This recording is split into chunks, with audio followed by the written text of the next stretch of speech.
তো বন্ধুরা চলে এসেছি সুন্দরবনের বাড়িতে। এখানে নাকি 24 পরে হচ্ছে কীর্তন শুনতে। রেডি হয়ে গেছি, এখন কীর্তন শুনতে যাব।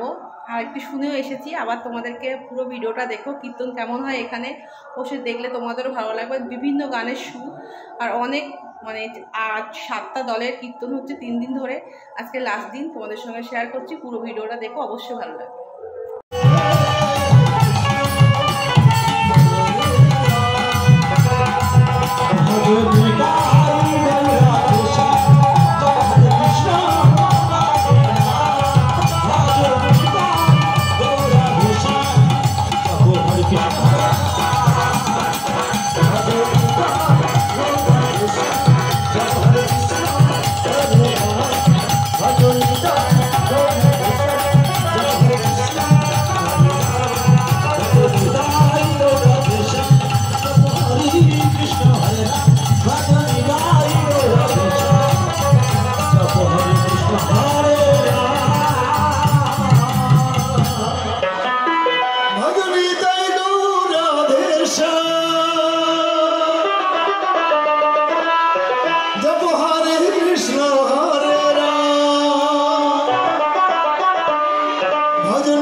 যাচ্ছি আমরা কীর্তন শুনতে।